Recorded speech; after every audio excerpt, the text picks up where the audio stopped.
ನಮಸ್ತೆ ಮಕ್ಕಳೇ, ನನ್ನ ಚಾನಲ್ಗೆ ಸ್ವಾಗತ. ಇವತ್ತಿನ ವಿಡಿಯೋದಲ್ಲಿ ಮಹಿಳಾ ಸಬಲೀಕರಣ ಕುರಿತು ಪ್ರಬಂಧ ಪೀಠಿಕೆ.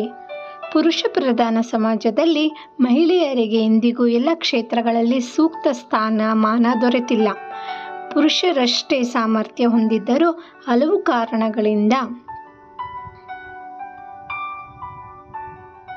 ಅವಕಾಶ ವಂಚಿತಳಾಗಿದ್ದಾಳೆ. ಅವಕಾಶಗಳೊಂದಿಗೆ ಸಬಲತೆಯನ್ನು ತುಂಬಿ ಮಹಿಳೆಯ ಬಲೆಯಲ್ಲಿ ಸಬಲೆ ಎಂಬುದನ್ನು ಸಾಬೀತು ಮಾಡುವುದೇ ಮಹಿಳಾ ಸಬಲೀಕರಣ. ಇದು ಪೀಠಿಕೆಯಾಗಿದೆ. ಈಗ ವಿವರಣೆ. ಕೇವಲ ಅಡುಗೆ ಮನೆಗೆ ಸೀಮಿತಳಾಗಿದ್ದ ಹೆಣ್ಣು ಪ್ರಪಂಚ ಪರ್ಯಾಚನೆ ಮಾಡುವ ಹಂತ ತಲುಪಿರುವುದು ಅವಳಲ್ಲಿರುವ ಸಾಮರ್ಥ್ಯಕ್ಕೆ ಹಿಡಿದಿರುವ ಕೈಗನ್ನಡಿಯಾಗಿದೆ. ಹಿಂದಿನಿಂದಲೂ ಸೂಕ್ತ ಅವಕಾಶಗಳನ್ನು ನೀಡದ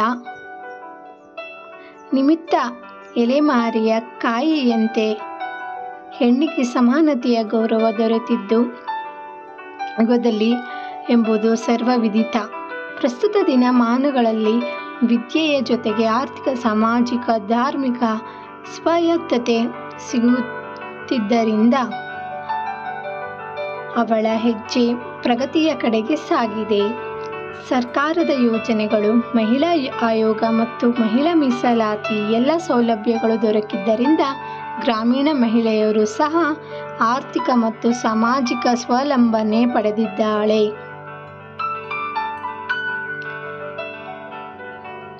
ಮಹಿಳೆಯರು ದೌರ್ಜನ್ಯಕ್ಕೊಳಗಾದಾಗ ಅವರನ್ನು ರಕ್ಷಿಸುವ ಕಟ್ಟುನಿಟ್ಟಿನ ಕಾನೂನುಗಳು ಜಾರಿಯಾಗಿವೆ. ಸಾಂತ್ವನ ಕೇಂದ್ರ, ಕಾನೂನು ನೆರವು ಕೇಂದ್ರ ಮೊದಲಾದ ಸ್ಥೈರ್ಯ ತುಂಬುವ ಕೇಂದ್ರಗಳು ನೆರವಾಗಿವೆ. ಸ್ವ ಉದ್ಯೋಗಕ್ಕಾಗಿ ತರಬೇತಿ, ಸಾಲ ಸೌಲಭ್ಯ ನೀಡಲಾಗುತ್ತದೆ. ಬಾಣಂತಿಯರಿಗೆ ಮತ್ತು ಗರ್ಭಿಣಿಯರಿಗೆ ಪೌಷ್ಟಿಕ ಆಹಾರ ವಿತರಿಸಲಾಗುತ್ತಿದೆ. ಉದ್ಯೋಗ ಮತ್ತು ರಾಜಕೀಯ ಕ್ಷೇತ್ರಗಳಲ್ಲಿಯೂ ವಿಶೇಷ ಮೀಸಲಾತಿ ನೀಡಿ ಮಹಿಳಾ ಸಬಲೀಕರಣಕ್ಕೆ ಒತ್ತಾಸೆ ನೀಡಲಾಗಿದೆ. ಉಪಸಂಹಾರ. ತೊಟ್ಟಿಲು ತೂಗೋ ಕೈ ಜಗತ್ತನ್ನೇ ಆಳಬಲ್ಲದು.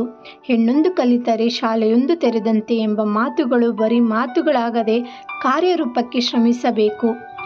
ಆ ದಿಕ್ಕಿನಲ್ಲಿ ನಡೆ ಇನ್ನೂ ಅಪೂರ್ಣವೇ ಸರಿ. ಹಾಗಾಗಿ ಹೆಣ್ಣಿನ ಬದುಕು ಹಸನಾಗಲು ಮಹಿಳಾ ಸಬಲೀಕರಣ ಹತ್ತಲು ಹೊಸ ಹೆಜ್ಜೆಗಳಿಂದ ಮುನ್ನಡೆಯಲಿ ಎಂಬುದೇ ನಮ್ಮ ಆಶಯ. ಇಲ್ಲಿಗೆ ಮಹಿಳಾ ಸಬಲೀಕರಣ ಎಂಬ ಪ್ರಬಂಧ ಇಲ್ಲಿ ಮುಗಿದಿದೆ. ನಿಮಗೆ ನನ್ನ ವಿಡಿಯೋ ಇಷ್ಟವಾಯಿತು ಅನ್ಕೋತೀನಿ.